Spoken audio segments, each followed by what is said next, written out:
yourself for 11 Right. points of damage as you stitch yourself back up from those wounds, looking cool in a bathroom.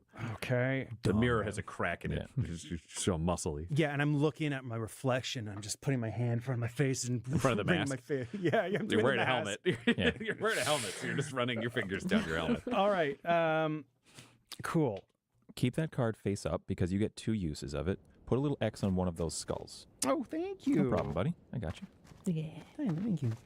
Okay, and I'm just like muttering to myself inside of my head, just like, what am I doing here with these people? Why must they act so? Ah! The words don't even come. Like, nothing makes sense here. He has powers of the warp, and the Geller field went down while he was dreaming. Nothing smells right. And I look at my reflection again, like, pull yourself together, Rex. Pull yourself together. I'm going to walk out, and I'm just going to, like... Do they imbibe, Dungeon Master, Yes. imbibing alcohol? Oh, yeah, they drink. Great. Is there a bar on this ship? You'd be going to the kitchen. There's an area where you have your lovely servitor cook 10. And there are a collection of different shelves and other things in there. So there is cooking sherry, which would be the equivalent. You also find a half-drank bottle of Amasec. Hello. You don't know how old it is. That's basically 40K scotch. Oh, great. Yeah, Amasec. Have a good one. So I unplug it. I smell the end of the bottle. Pretty decent. Good. So I'm just drinking from the bottle itself. You are sitting in the kitchen drinking from the bottle as you see Damien go past you holding a Bible down to the servitor area. Clearly his interrogation is over. Well, I've taken probably like 2 shots worth. It does nothing really. Like, I mean, it's You're a big guy, I'm and a you're a big guy. career drinker with rejuvenate treatments and like 87 augmetics or whatever you have. So yes, you have a very high tolerance for alcohol. You Great. can drink to the point of intoxication, but it has to be something you're consciously putting effort into. It's not like the average person where you're like, 3 shots. He's not a lightweight. 3 shots and I'm tipsy. That's not his world, but he can get drunk if he wants to. okay. Well, I'm going to ask, cook. I'd like a flask.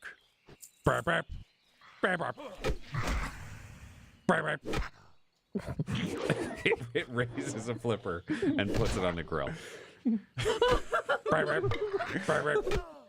It knocks 2 eggs over and cracks them both. It starts flipping the eggs, even though they have the shells still broken in them. So there's no flask. I rolled a nat 1 for the servitor. There's no flask. It just starts making breakfast. Yeah. He went taking a bad breakfast. Breakfast. Barfed out a sausage. Okay, I'm just like,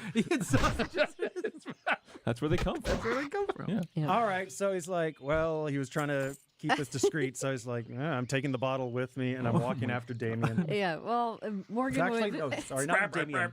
You hear a plate crash to the ground as the breakfast that's up on the floor that you didn't take. I'm not going for Damien, sorry, I want to go for Morgan. Oh, The judge is having an existential crisis about the nature of good and evil, and he just wants a drink, and he goes, and then a robot shoots a sausage out of its mouth, Yeah. and he just takes the bottle and wordlessly leaves. And it drops the plate of And finished drops breakfast. a full plate of breakfast on the ground, and the judge looks so disappointed. The judge is gone. He just hears it behind him. Oh, what is this place?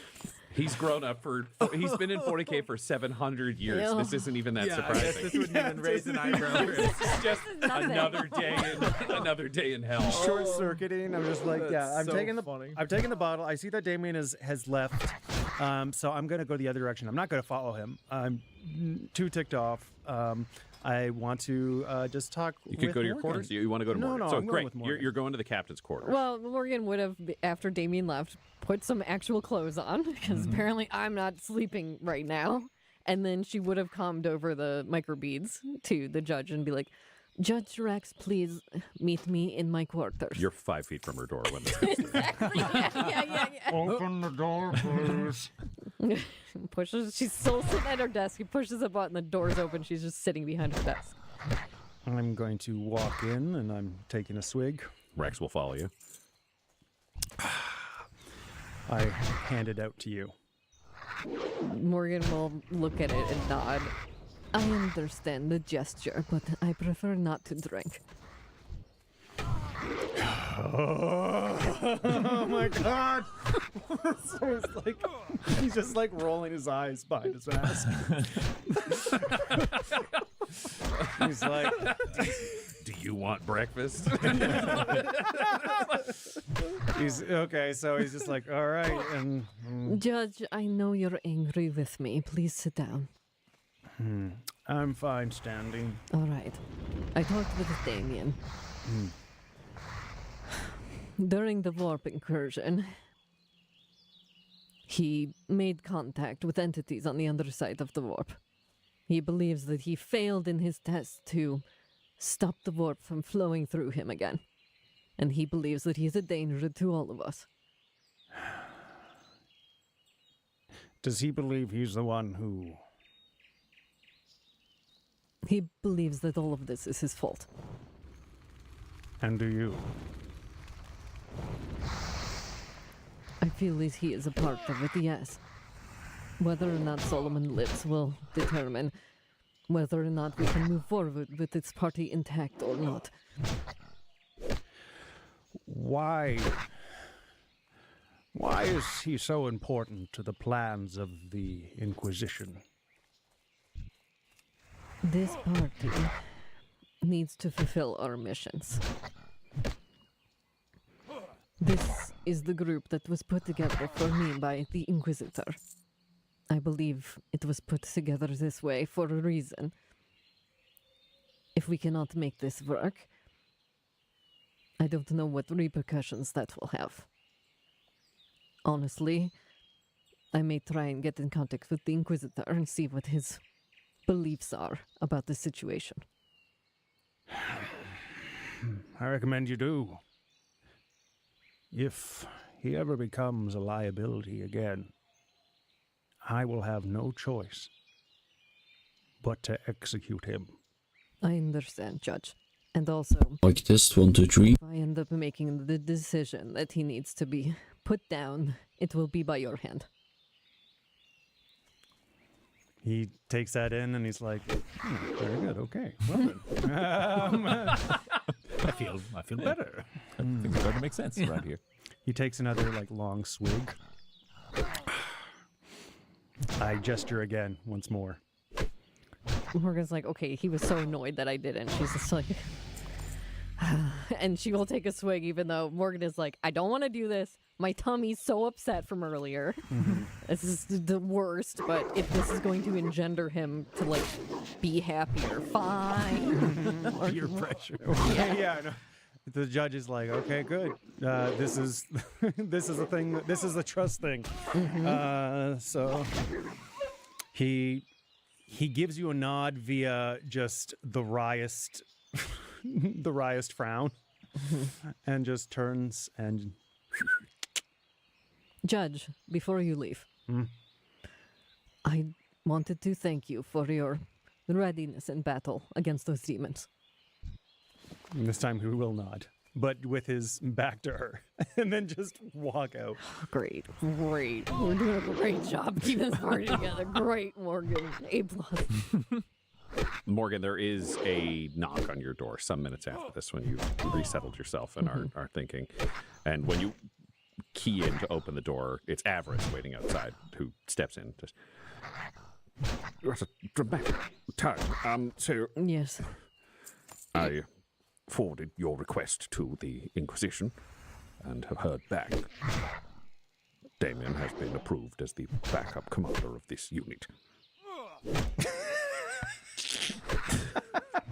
Captain Moonman. I understand Solomon is in surgery, so we will hide out in a lesser known and lesser used system to allow him time to recover and for me to troll the astropathic mediums and depths to see what our next mission may be. Thank you, Avaris. Would we be able to send an addendum to that message to the Inquisition about Damien? I can do whatever you please. You're the interrogator.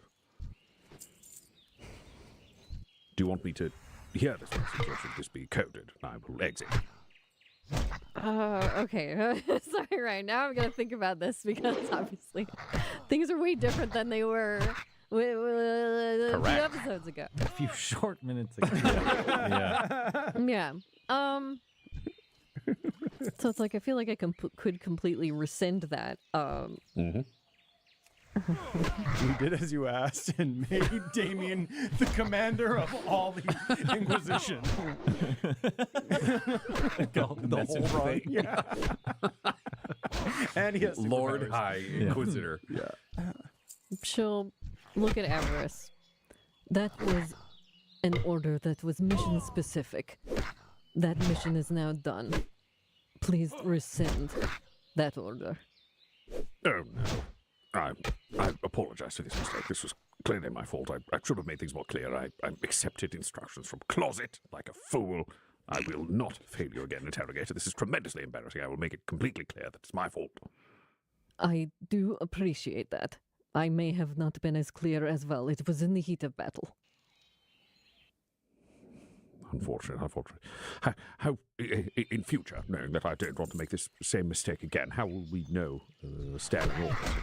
Perhaps more so, I should ask, if you do fall, who is in charge? If I do fall, I suppose it's most important that you get in touch with Inquisitor Valentine.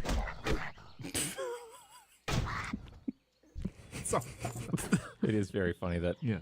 of the available options, like not Damien, Solomon is dead. Oh, you took it personal. You better call Valentine. Oh, I'm sorry. Yes, Judge so tried funny. to get me loaded. What the fuck? I'll do what I can, though I don't know if he could send someone. You are in charge here. You are his operative, speaking with his voice. I know that is so. Perhaps we'll wait until the results of Solomon's surgery to see who your choice is. We have some time. Yes, we will have to wait and see how things develop here.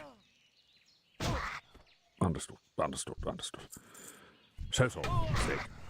Entirely my fault. Thank you for trying to assuage my ego, but this is the kind of mistake that landed me in this circumstance. You're dismissed. 'Cause Morgan has like a momentary where she's like, should I try to make him feel better? And she's like, I can't do it anymore. Get out of here. And he exits. And you are left alone, Morgan, realizing that there is no one on this ship who can keep this group together. There's no one on this ship that you trust to complete these missions. You truly are the only one that Valentine can count on. And you really, really hope Brother Solomon survives his surgery. This episode of Agents of the Inquisition features the voices of players Del Borovic, Guy Bradford, Josh Halbert, and Tyler Hewitt, alongside our Dungeon Master Ryan LaPlante. This episode was edited and mixed.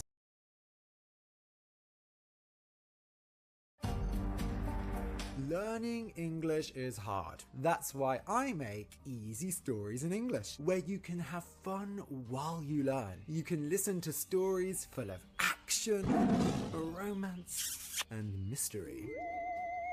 Each episode, I tell stories for beginner, intermediate, and advanced learners, and there's a story for every mood. Whether you want something to wake you up or relax before going to bed, Easy Stories in English is the podcast for you. It's a challenging midnight on the Lucky Strike.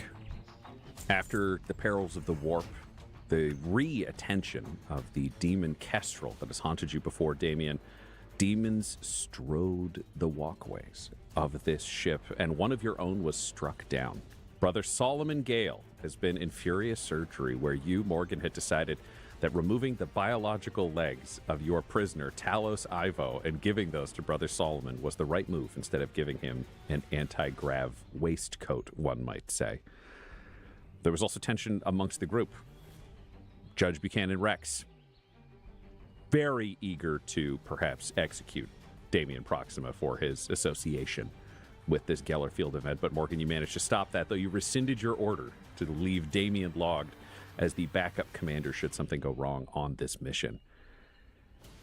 And you were waiting, with Damian himself reading from the entire lexicon of the ecclesiarchy into the surgery room where Brother Solomon Gale has been under the knife, the mechadendrite, the augmetic hands of Closet, your resident Adeptus Mechanicus. It has been several hours as the surgery continues. Brother Solomon, you have been semi-anesthetized. You are still under the effect of warped dreams as this surgery is taking place. Can you describe the nightmare that begins for you during this first of 3 sections where each of your compatriots will be rolling 1 die each for Closet to see how your surgery goes? I'm really sorry about this, Josh. No, it's good. This is all part and parcel. Is this sorry, this is like This is a Warpfield Nightmare Warpfield of Nightmare, Brother and Solomon. it's 3 separate. We're going to do 3 separate nightmares because we're going to do 3 Sure. separate rolls. So this is just where you start. You just came out of combat where you were battling to save Jericho, but you were also under the influence of demons. Sure. Before all your food turned bad inside your stomach, you vomited it up and died. standard Tuesday. As he's fighting, he only came to at the end of that fight. For the 90% of it, he was out and in this perfect dream. So he goes from this sort of, beautiful, he's back on Promethea, and he's doing the thing that is most important to him. He's protecting people. He's interceding. He's getting in between. He sees conflicts and he sees battles, and he runs and he stands in between corruption and heresy and evil. And this is Solomon in his element. And then as he is shunted back into reality, he sees that he's facing the wrong way. He's protecting heretics from the judge. And that, and that's when I think when Solomon saw the judge and you saw his expression go from consternation and dedication to the cause to fear. And it's the first time he's scared. He's not in control of himself. And not only that, but he's betraying the things that are most important to him. So I think the first level of that dream would be those same kind of themes of confusion. He's not in the right place. He sees people back on Promethea that are turning away from him. He's not being revered. He's not being celebrated. He's being ostracized. He's being kicked out. There's a celebration, in that dream state where you keep trying to move, you're trying to go somewhere, you're trying to go down a hallway, and it just keeps getting longer and keeps pulling away from him. So there's a festival going on in the distance, and as he walks closer and closer to it, and he's running as fast and as hard as he can, and it's getting further and further and further away. And who was your childhood rival? The other person who it seemed, even if only for a brief time, could be the champion of your village that was not you? So what's another biblical guy's name? Michael. Jacob. Jacob is good. Jacob. Let's go Jacob. Jacob's a good one. You hear that the Emperor's Festival is going on, that they're deciding the champion as you race towards this town, and you hear that Jacob is winning until you hear Jacob crowned as the Emperor's champion, and you are left to farm for the rest of your days with your Grox Lurleen that you were sure would win an award just turning away from you. Even Lurleen won't be next to you inside this nightmare. Guy Bradford, can you roll me a d20 for Closet to see how he's doing on this first arc of the surgery? Yes. It's pretty good. That's a 16. 16. Very, very nice. The surgery is ongoing. This is many hours. Closet is putting in significant work on this as this continues. You start hearing prayers somehow outside of you, echoing through this space. The voice of Damien is praying, even though you are still under. You're not conscious. It's just starting to affect and seep into your mind. What is the next stage of the nightmare as you drift deeper into yourself towards your more core fears? I think the next stage, and again, these are all kind of like typical dream things, but I think this one is he's losing capacity, so weakness.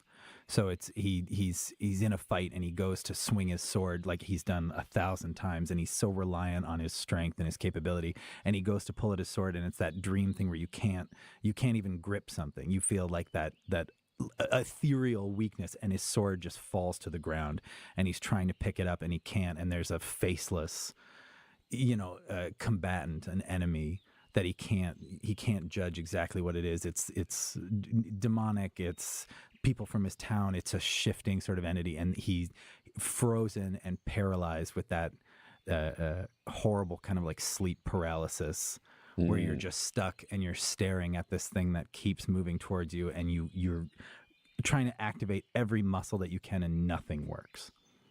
Okay, that is what is happening. Damien, you are praying furiously. Can you please roll me a die for closet? 8. Okay.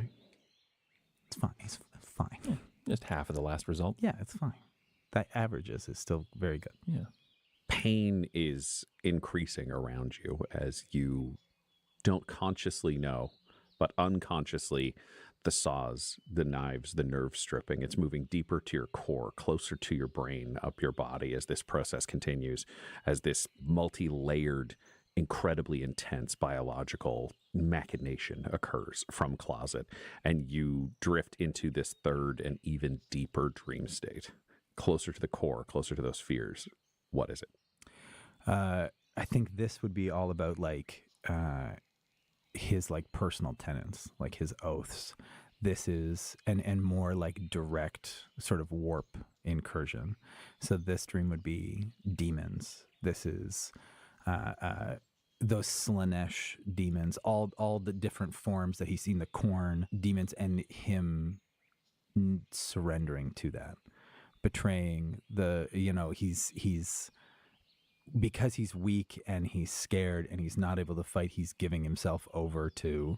He's dancing in Slanish's gardens. Exactly. He's becoming a berserker alongside he looks bloodletters. down and his hands are covered in blood, and he sees himself in the mirror, and he has this kind of like Damien a little bit, that sharpened, beautiful Slanesh face, the slender, and he's not strong, and he's in weird... diaphanous robes. Yes, ornate and beautiful and opulent, and in that sort of event horizon kind of blood orgy sort of moment of this sexual, violent nightmare that he is like luxuriating in. The fear goes away, and now this is pleasure, and it is avarice, and it is want that he has not experienced.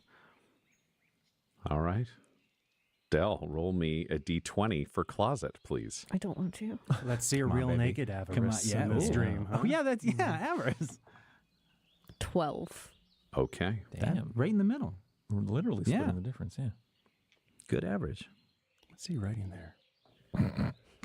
I'm running the math on exactly how this affected the system based on the rolls and based on the surgery that is forthcoming. You find yourself staring in this mirror with this blood, with these robes, with yourself luxuriating in this darkness with this new face. And that's when you reach forwards and you rest your hands on either side of the mirror.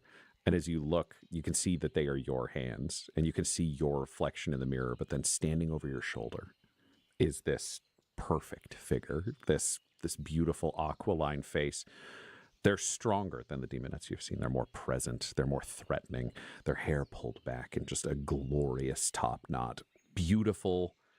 You said you loved Mary, so very similar to the body of Mary, just in the build, in that type, in that perfect attraction.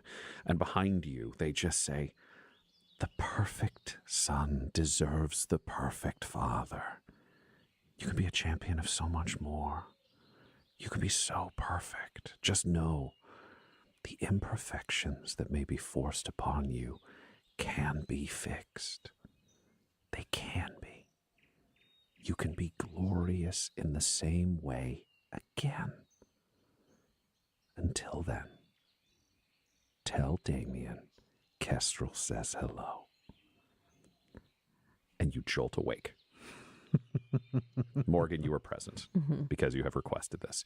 Damien, you are also present, now allowed into the room, able to keep reading, to finish this book. It has been that long for you to be able to burn through these texts aloud as a holy challenge, a trial over these.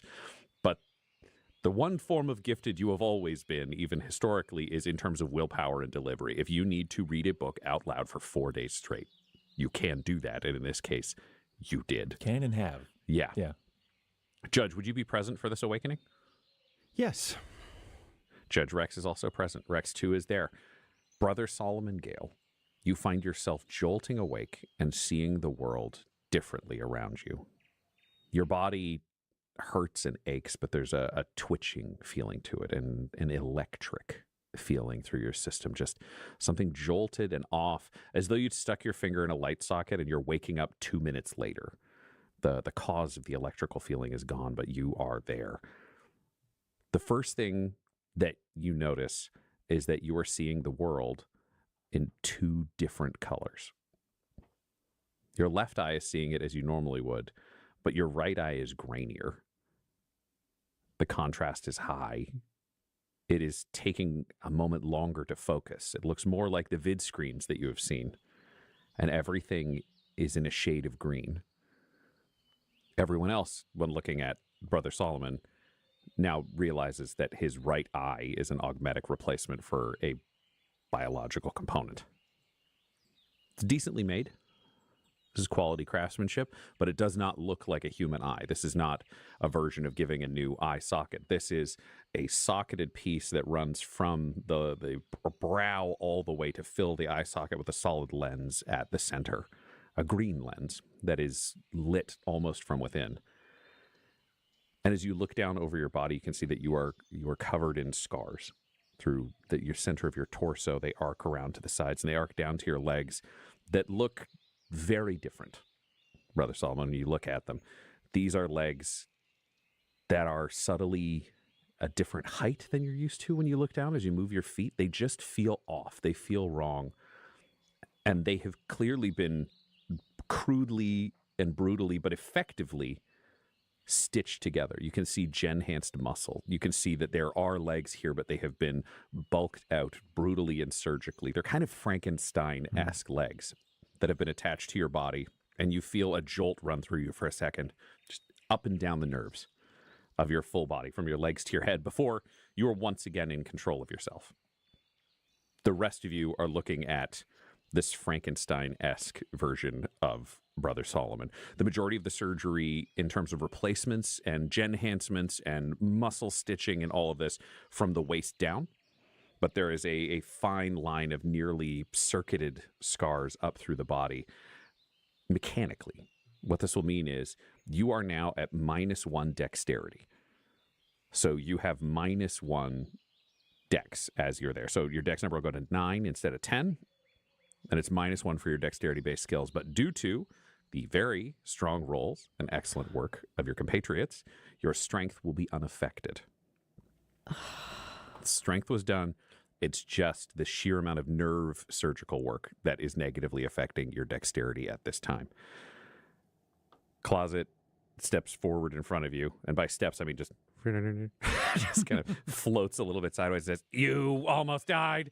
We gave you new legs. They're as good as they could be. Tried to make them strong. You may experience nerve pain and jolts. Hopefully it will subside. Sorry." I think that would be so jarring for him to just feel. You just see him kind of like lash back in his chair and in taking big, like deep, ragged breaths as he just is staring like straight up into the roof and blinking out of sequence, like just trying to. Trying. You're only blinking one eye. Yeah, right. Like, and he's trying. The other eye can't close. He's trying to for any like touches it with his hand, and then like his hand just slowly drops away from it, and he keeps that like, and it like slowly like faster and a little more intense, and he's trying to calm himself down and like. Oh yes, you have a superior eye now. It'll mean you're able to see in the dark or other conditions much more effectively. Closet, thank you. The flesh is weak. Solomon. Solomon, welcome back. And he like turns and coughs up something gross, like and just like Yeah, a big, some of the fluid from the Yeah. resuscitrix from the membranes that they've been using. yeah, and he just like spits something out and like grimily wipes his hands and reaches out for Morgan Morgan will take his hand instantly. and like pulls her in. I'm assuming as close as he can, and his voice is like normally I think his voice is kind of funny sounding. Like he's like, hey, and I don't know if I can do that and be like not like, but it's raspy and it's shitty and he's beat up and he keeps apologizing. He keeps being like, I'm sorry, I was not ready. I failed you and I failed Damien, and I'm so sorry. And he like gets you as close as you can get to his face, and he goes, I will prepare better.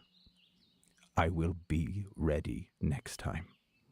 Morgan's just gonna lean down against him, and it's like forehead to forehead. And this just hearing this from Damien as well, and like it absolutely cuts her to the core. Like Morgan has spent a lot of her life not feeling affected by people and not feeling affected by any of these things, and I think it's like finding faith and the feelings that this man brings up in her because of that, and then for instantly him not to be upset or to like upset by his circumstance or angry at her or even at Damien as like we anticipated. It's just like you could feel wetness on your forehead because she's crying a little bit on your head, and she's just, next time you will be ready.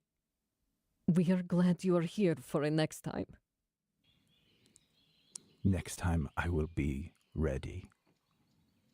And he'll just keep repeating that until he's like slowly kind of passes out.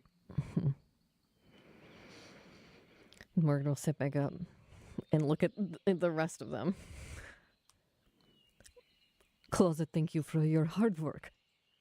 No problem. I'll get started on that servo skull. Thank you.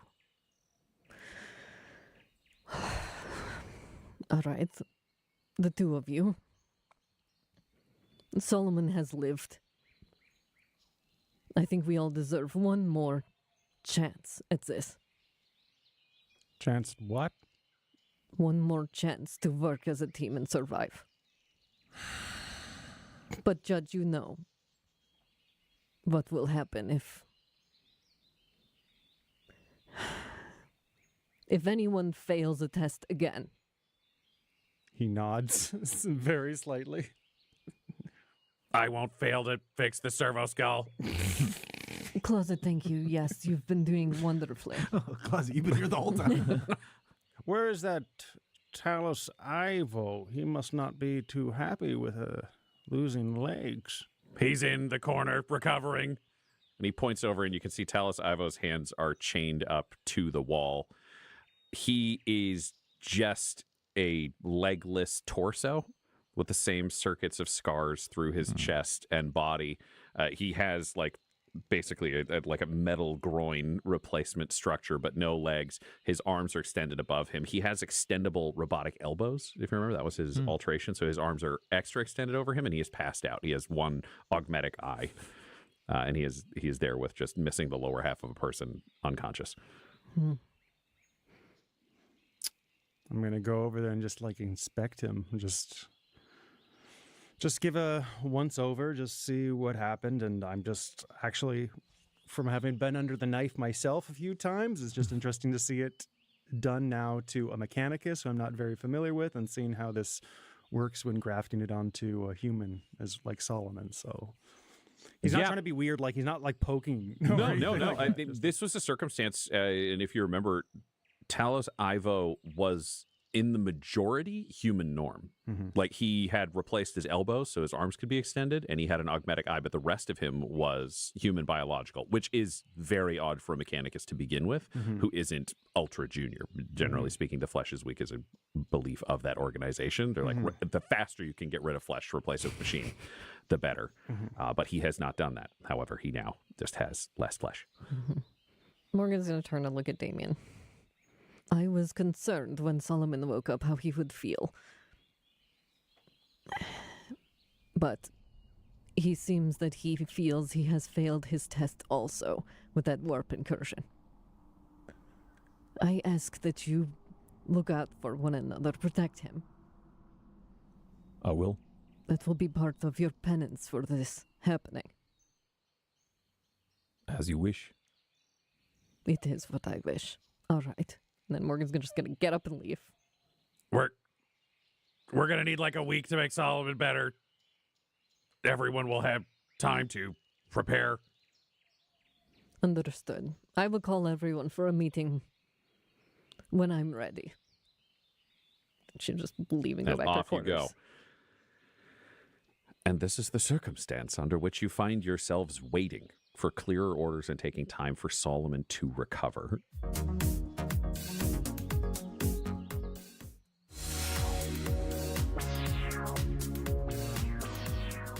Morgan, when are you calling this meeting for everyone? How much time does it take for you to prepare?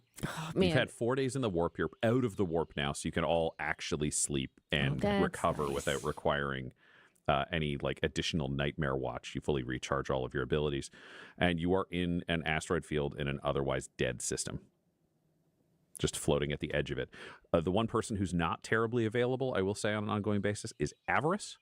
Avarice is currently working with your servitorized astropath to pull as much information as possible. He doesn't know what the next step in your plan is, but once he gets the right setup or the right information, then Oh, the thank you for the follow. his brain will inform you all what the next mission is. great. Yeah, I think Morgan would, if possible, ask the ship, Everest, whoever it is, but if she would be able to get a message out to Valentine or be able to get in contact with him in some level. Are you interested in a call or sending a message? I think she's most interested in a call, but if I have to send a message to get that to come back, she would do that. I think Avarice could answer that question the same way that you can kind of bother someone when they're watching the news and just be like, hey, you want to speak with Valentine's? It's entirely necessary. It will affect this mission. Yes. All right. Then I will reach out to him, and I'm sure he will reach back to you. It should be about a day. Thank you. Please continue your work. I will do so. You have that in place. And your servo skull is returned to you. Ooh. Give him back. Romeo. What's fucked up about it? Does it have a big human eyeball? It has a third leg. No. I had to repair some of the nerves, but I had leftovers, so an easy fix. Thank you, Closet. And Morgan's gonna take the servo skull. Yeah. Morgan's gonna have. It's just a tough time with all of this because obviously everything is rough on the whole ship and just between everyone interpersonally. And our ray of sunshine is mostly unconscious, so there's no reprieve from the gloom. So I think while waiting for the call from Valentine, one of the things Morgan will do is one of the nights after they're out of the warp. Yeah, I was going to say, to give you like a clear idea of perspective, it's like you came out of the warp. In this first day, they are just testing the nerves inside Solomon. So he's still up and about. He's conscious. It's just Closet has a lot of work to do to make sure that all the nerve connections are in place to kind of rewire him biologically, if not mechanically, as is required. Then you just have a number of days that are coming up. This would have all been laid out in a report to you, so like it's fine and it's not secret. So I think it would be pretty clear. Solomon needs 5 or 6 days to just move around in this body to get used to moving in this body, which is like it functions. But if there's a height difference, that's a big difference for him in terms of training. His gait will be different. There are things like that that he just has to figure out. Where after that, is he going to be 100% fully back to where he was? Probably not. It might take a little longer, but he'd be combat effective. It wouldn't limit any of his abilities. So day one, he is still around. He's just mainly with Closet unless you pull him out. You'll be able to talk to Valentine on day 2. Great. So I think the first day, Morgan won't be able to sleep. She's in her captain's quarters and can't get restful, and will go into the docking bay and into the L1 ship and take her servo skull with her and sit in the ship and sleep sitting on the floor in the ship. And we'll just hang out sitting there with her servo skull that is now operational again. And, you know, making sure that there's no one around watching, like we're to double check all the comms and all of that stuff, and then lock up L1, the ship. So she's just sitting in the ship by herself. And she'll she has the servo skull just bopping there, and she'll start talking to him. Romeo, after all this time, do you think I'm a bad person?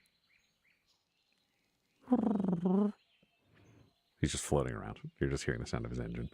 Of course, but you have a different opinion of me than everyone else.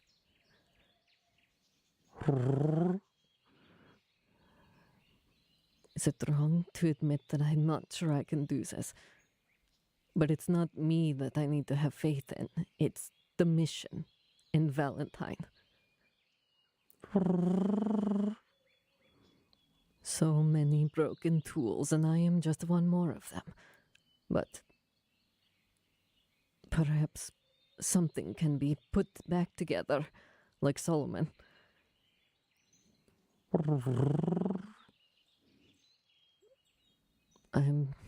I wish I knew more about how to fight the warp and how to deal with this heretic and psyker and the judge. It's just...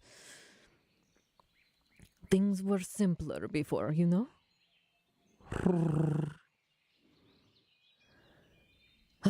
All right, maybe I can sleep now if you keep watch.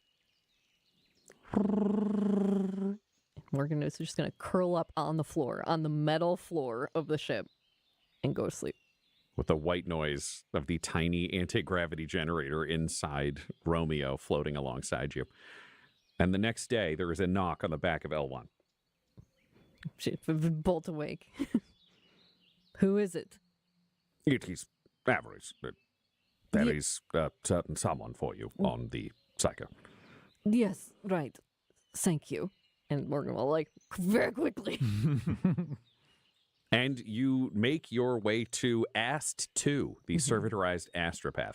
It is strapped into the wall. It has no legs, no arms. It's a human torso projecting upwards out of this with a number of mechanical parts holding it in place, a rod supporting it, and a human head that has been, again, attached to the wall and backwards. It can print text directly out of its chest that you can see from any messages. It has no eyes and a small grill for a mouth. The eyes have just been sunken in and sewed shut.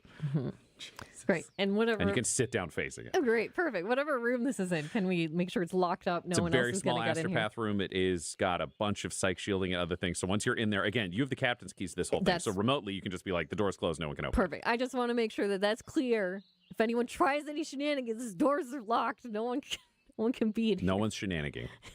Perfect. Solomon walks in. He stumbles in. What's in this room? See? Oh, gross.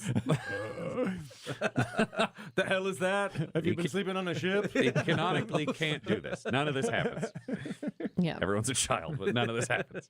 You are in this room. No shenanigans. Great. And then Morgan will, like, I'm not sure how she understands the astropathy stuff works exactly. I don't, like, as far as how literal or specific it is going across all the distance. You are not entirely sure. You've read a bunch of texts, but they all conflict, whether or not Yeah. it's specific messages or voices. It sounds like the skill of the astropath is also a part of it. And that's when you hear a voice come through this astropath saying, Morgan. Yeah. And because Morgan is, even though she's really wants to talk to him, it's like she's so paranoid that she's going to say out of the gate, Inquisitor Valentine, no matter what you do, you will not catch me, so do not try. And it's like a coded message of like, can we talk? Is this safe? It's like her Glossia to him. You need to surrender, Morgan. You need to turn yourself into the Inquisition. There is only one way this ends, and you know it. And this is the point where, in that way where they'll show two people speaking a foreign language in a movie with the subtitles, and then it'll blur into English. This is your conversation blurring into, it's all barbed threats that are fully appropriate and clear, but we're blurring into the thieves' cant, like Inquisition Yes. talk, so you can say what you're actually intending, but we know outside of this that it's clearly these two threatening each other in a surrender, you're a criminal, you'll never catch me kind of conversation. 100%. That's exactly what I wanted. So Morgan will say, we secured the first asset, but the team... There was a warp incursion on our way to the second one. Damien spoke to the demon that is chasing him. The ship exploded with warp fire. Solomon almost died. The judge wants to kill Damien. Damien wishes to kill himself. Oh, that sounds like an interesting challenge for the Emperor. This is one of those situations where you're going to have to inspire them. I'm glad you've got the asset. Keep him around. He's going to be required moving forward. Damien cannot be allowed to kill himself or be executed. You need a psyker for one of your upcoming tasks if, and again, big if, circumstances align to allow it to happen. He's critical. The judge should ultimately follow orders. He believes in the Imperium. You are an authority higher than him. He doesn't have to like it. He has to do it. And in a necessary, sometimes kind of way, if you could remember that we do have his entire family in the Inquisition's purview. I prefer the carrot to the stick, and I know you do as well, but it's a rather large stick the Emperor decided to give us in this case. If he cares about his grandchildren, I believe he cares about the one named Viviane, something like that. I have that in my files. Apparently she looks somewhat like her great, I don't know how many great it is, grandmothers. The one that he fell in love with that caused this entire, shall we say, secret circumstance to occur. So there's leverage there. Try to keep it chipper. I'd hate if he had too dark a feeling. No, I understand. Long term, my concern is obviously no one knows that I am under special condition. Yes, well, you can just not tell them. Correct. That's what I've been doing. Excellent. Damien especially, he is very unhappy that I am here rather than you having gotten him out of jail. Is there anything specifically that I could tell him that you told him under privacy that might convince him that I'm actually talking to you? I mean, possibly. Do you just want to bring him into this room? That's an option. Yes. Well, I'm here. And then she's going to come over. What is this room? This is the astropath's quarters. So it's a separate room unto itself. Very, very small, as you can imagine, because it's this floating guy and people just pull the tape off. It's been writing down what he's been saying underneath until you deactivate it at the start of this conversation. Perfect. Damien, come to the astropath's quarters right away. And in very short amount of time, you hear Damien's knocking. And she will unlock it and then gesture him to come in and then lock it. Inquisitor Valentine, Damien is here with me. Excellent. Damien, I understand that there are questions about whether or not my authority has been passed on to this one. What can I do to assuage you? Now, we are entering kind of a unique situation where have you two broken from your glossia? Mm-hmm. Okay. Because I don't know that Damien knows So you how can to hear speak it, that right? way. Yeah. Yeah. Yes. Okay. No, Valentine has broken from it for this conversation. Yeah. Okay. Actually, no. What I would think is Valentine would have taught this to you as an inquisitorial operative. Okay. So that's valuable to him. So he could stay undercover because he wouldn't risk breaking cover for this. But you can actually have this conversation. So you just enter and you hear like, Damien, you arch heretic, you've escaped an inquisitorial prison and will be burned to death. Surrender in the name of the Ministorum. Which to you translates to like, hello, Damien, nice to see you. Clearly, it's a glossy conversation. Okay.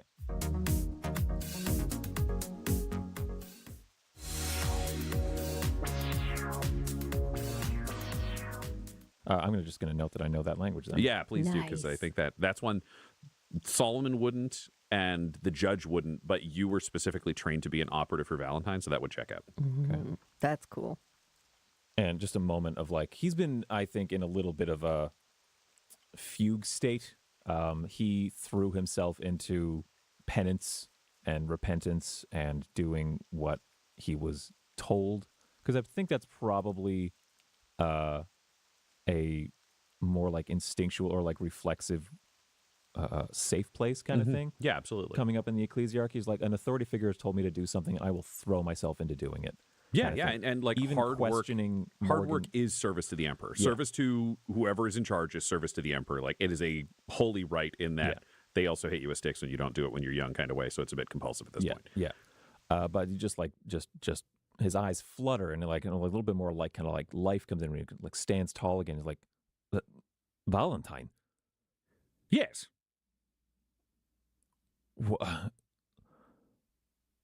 And he realizes what's happening.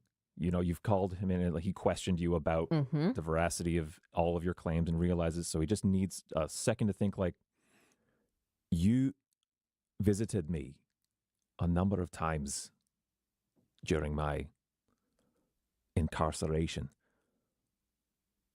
Name one thing you did for me.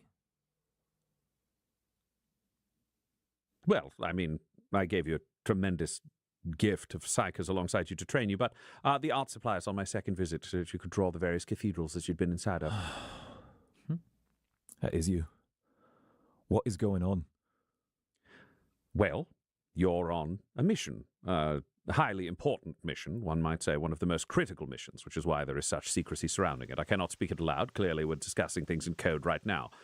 Rabute Gilliman, the Imperial Regent, has given me a task. You are key and central to this task, along with this team and your interrogator currently. I need it carried out. This is something that, should we fail, could doom the Imperium, for if we succeed, we could change it. I understand. And he'll look at Morgan when he says this, but it's addressing Valentine. He's addressing you both. I will not fail. Excellent. I'd like to be entirely clear that having you as part of this mission will be of critical importance at a critical time. You're going to be able to do something that no one else on this team is able to do. If they lose you, they'll have to find another psycho with, shall we say, the flexibility of skills that you have to move everything forward. And I don't know who that would be. So this is very important. No moodiness.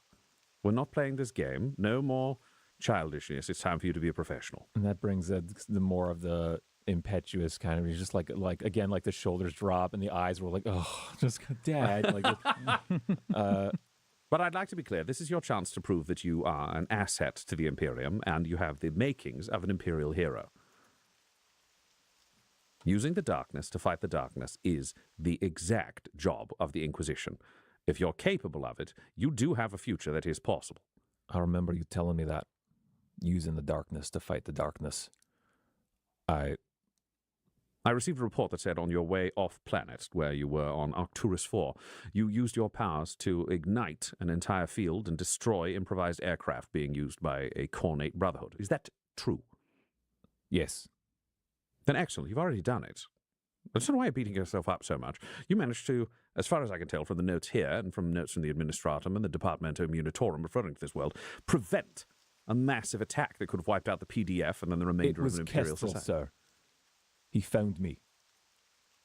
Before I could find him, I wasn't ready. And, I was just his tool, again, for chaos. Well, did you do something he asked you to do? No, I fought as hard as I could, and it wasn't enough. Well, are you currently possessed? No. Is anyone dead? No. So Kestrel, in showing up, surely must have been defeated, other than to create the shadow of doubt, perhaps on you, perhaps on the others. I can't speak about your mission, because even in this coded format, getting into any specifics would, shall we say, put the Imperial Regent's goals at tremendous risk. So if Kestrel is showing up to stop you, that's a sign of success rather than failure. You are not possessed. The mission has not failed. Do not let demons create doubt where there is none. That's what I always say. You know, I'm a pretty chipper fellow, and perhaps you should try that on for size yourself. You tend to be somewhat brooding, and as we talked about, if you brood, you create negative emotions, which feeds demons and thus empowers the warp. If you smile and enjoy yourself as much as is possible and celebrate the Emperor's challenges, then all of your emotional power goes to the Emperor. And Morgan, you just watch Damien sneer. Yes, Valentine. I don't hear you smiling. And just sneering harder. Yes, Valentine. That's better. Thank you very much for this, Inquisitor. No problem. Is there anyone else you need me to speak to? I'll basically have to threaten them, but they could try it on for size. I think we are good here. Thank you. Excellent. Do you have any other questions or anything else more urgent? Actually, Damien, could you excuse us for a moment? Yes. This is a totally still body just speaking out the mouth in front of you. Yes. One last question. Oh, yes, go ahead. And I need to hear it. Can I trust Morgan? Of course. If I sent someone I didn't trust, that would mean that I was sending someone into a situation where they would fail the Imperial Regent. Morgan is an extension of my will. You will become an extension of hers. Perhaps in time, others will become an extension of yours. We have to be a straight line, speaking with the Emperor's voice, moving forwards with the Emperor's goals. I cannot promise you that you will live forever. No one does. I cannot promise you that you will not be sacrificed for the Inquisition, because you will be sacrificed to protect him on the throne. That is our purpose. We can do that. What I can promise you is the thing I promise all of my agents. You will not be a coin spent cheaply. All right. Follow Morgan as though she has my own voice, and I speak for the throne. And again, he's looking at Morgan again, and he'll just say, "I will." Morgan gives a nod to Damien without saying anything out loud. And he'll leave. And I think Valentine, just as you exit, somehow knowing the timing on you hitting the door as though he was in the room, says, Morgan has received miraculous healing. Untouched, no one else present. Healed of damage done by heretics. Miraculously overnight. She is not no one. No, I suppose not. And then he'll just fix a, maliciously compliant grin to his face and walk out the door. Oh, Morgan can't help but smile at that. That's great. That's lovely. That's fun. And the hatch closes behind him. Valentine says, obviously you've been unsure. You've been rocked by these events. Kestrel didn't make it onto the ship. I'm hoping you've let Talos Ivo increase your Geller field efficiency. Once the warp incursion happened, he had to fix it. Excellent. Just try to keep him as happy as possible. He can maintain your Geller field on an ongoing basis. I trust him with that. He has no actual warp inclinations. He just has a skill set that the Mechanicus finds, shall we say, problematic. I see. Well, I will endeavor to cheer him up again. We had to give his legs to Solomon to make him not die. Oh! Well, it seems like you've improvised some interesting solutions to the Emperor's challenges, and I'm sure removing his legs will be a great boon to you somehow. Don't know how that'll be, but I'm sure it will be. I will look for the positive things that the Emperor is giving us. It is difficult, but thank you for your guidance. You're very welcome. Now, I do want to warn you, for future calls, if they're just for a pep talk, there is a great cost attached to these, both in the risk of our general conversation, but also in terms of the life of the astropath I'm currently speaking to you through, because I need to deny that this ever happened, so I'm going to be shooting them in the head once we're done here. Every one of these calls costs an astropath's life. Inquisitor, I understand. It's very helpful because prior to calling you, I thought I might kill Damien. So it helped quite a good deal to the mission. Oh, I believe it. Don't get me wrong. I just didn't want you thinking that these were somewhat easy to organize. No, I understand. If you're going to eliminate Damien, you need to uncover a psyker of equivalent power. Thank you. Excellent. Well, you're doing good work. You're doing good work for the Emperor. You're doing good work for the Regent. And I'm going to go shoot this psyker in the head. I think they're starting to catch on. No, you're fine. Don't worry about this. I'm just having a conversation. Oh, no. Why would I ever threaten you? That's never something I would do. I'm just checking my gun. It's just, I need to make sure that it's oiled. No, it won't jam. Morgan, ta-ta. And you hear a bang, and then the servitor goes quiet. A hang-up sound. Dial tone, yeah. Perfect. Morgan is going to just take a minute sitting there and is looking through this printout that she's going to keep and then put into the full file that she's been working on and then destroy the hard copy of. All righty. And you do that. Is the astropath on our end just sweating? I mean, yes, but that's due to a lot of missing internal organs. Sure, okay. So, Morgan, you take a copy of this conversation, you have it with your file, you destroy the original so that it's all gotten rid of. You have buoyed Damien. Mm-hmm. You know, Solomon needs time to recover. The judge is someone that you've now been reminded you have leverage over, but Right. that can be used in many different ways, not necessarily the carrot or the stick. There's an option of a carrot. Yeah, and I think it's good to hear that cold logic from Valentine because she's been so focused on the carrot of I want these people to personally like me and each other. That has been her goal. that realizing, okay, it isn't just get them to like me or nothing. It's get them to like me or otherwise find some way to force them to do their work. And she's like, I'm going to continue down the path, hopefully with Damien not looking at her like she's some kind of criminal, that might put some oil in these gears. But then long term, yes, if she needs to bring the hammer down on someone, she can wreck Rex 2.0 or make Rex 2.0 only listen to her. She can really pull the hammer down with the judge if she wants to threaten his family. She's very able to do, but it's like, it's almost like having a weapons case in an imaginary weapons case in the back of her desk that it's like, here's all of the hammers that I could pull out if I need to do that. But she would very much prefer not to. Yeah. Because she would rather these boys be hammers to kill bad things, evil things outside of this group.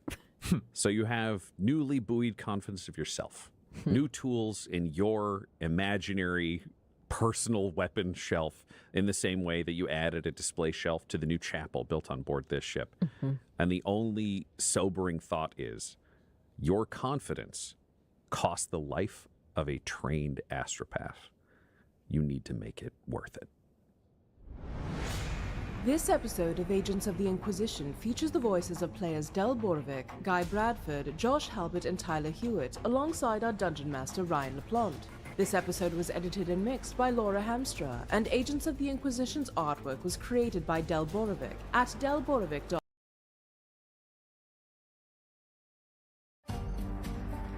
Learning English is hard. That's why I make Easy Stories in English, where you can have fun while you learn. You can listen to stories full of action, romance, and mystery. Each episode, I tell stories for beginner, intermediate, and advanced learners, and there's a story for every mood. Whether you want something to wake you up or relax before going to bed, Easy Stories in English is the podcast for you. You are all recovering in your various ways on the Lucky Strike. Damien from the perils of the warp. Solomon from extensive biosurgery. Judge Rex from having to sully your morals with these inquisitorial tasks. And Morgan from your lack of surety, though that has now been placed back. You've got more faith.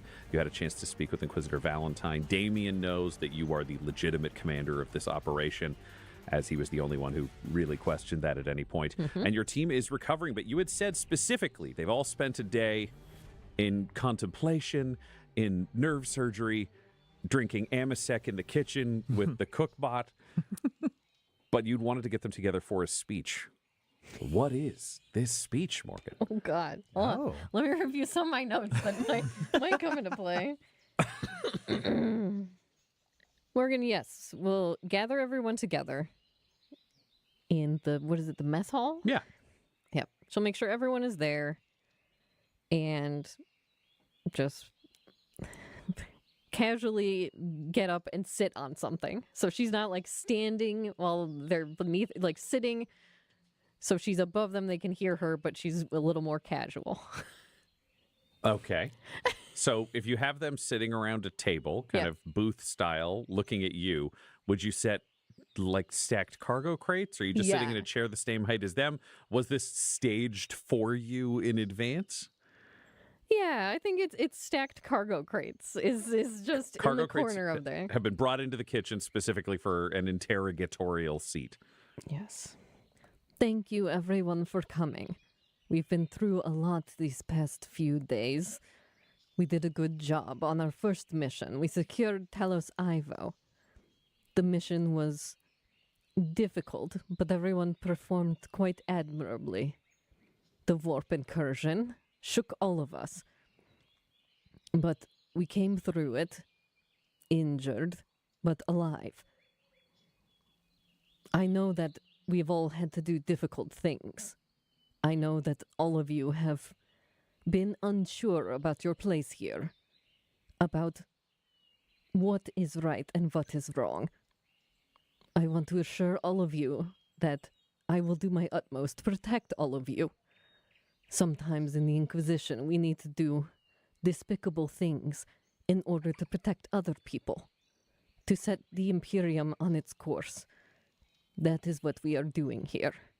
I know between the cultists and the warp incursion, it is difficult to continue to have faith, but I have arranged the chapel in one of the rooms here. I ask that each of you take something that has meaning to you and put it in there. I know we all come from different backgrounds and walks of life, but I hope that we can all bring those things together and support one another. Considering we do not have a priest on board this ship, I would ask our most holy member, Brother Solomon Gale, to please lead us in prayer and let us know what he thinks would be pertinent to continue to bolster our faith. Solomon?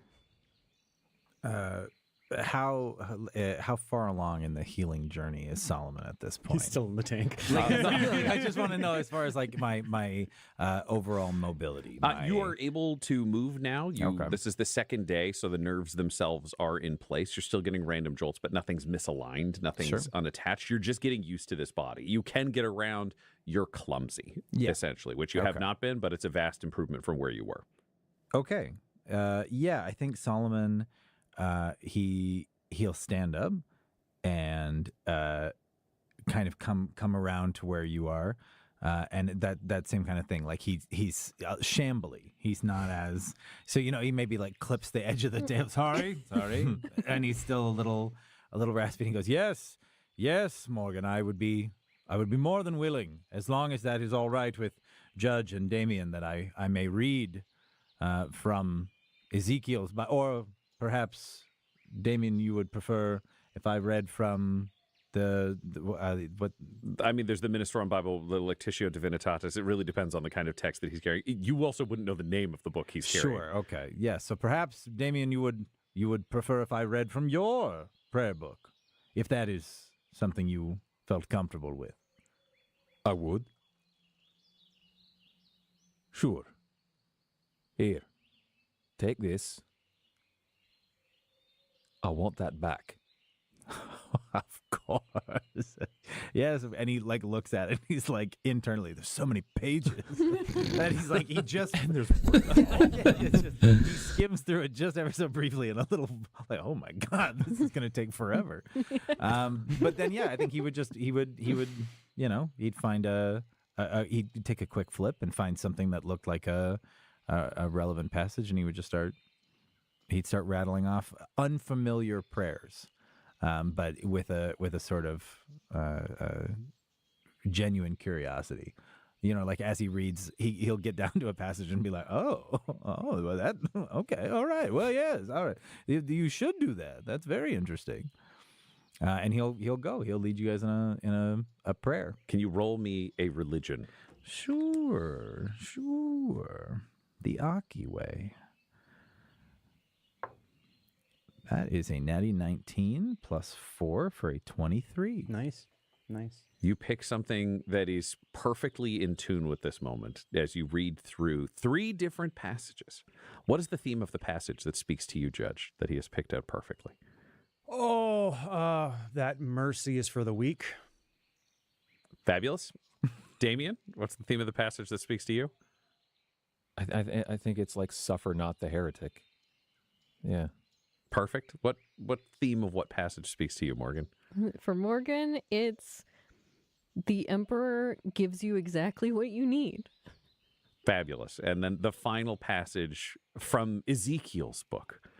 What passage do you turn to from your own past to comfort you in this moment? He's like he'll give you back your book and he'll go, thank you. These are new words to me, but each more compelling than the next. And then he'll flip open Ezekiel's Bible, and one of the last, it's a longer passage, but the last words will just be teamwork makes the dream work. That is truly, in the eyes of the Emperor, a blessed phrase and a blessed prayer for us all to return to our quarters and think on.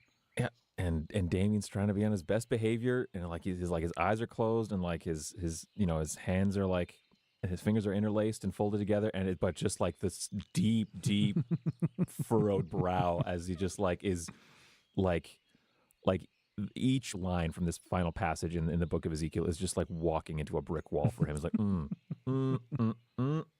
But he looks so handsome furrowing his brow. Sure.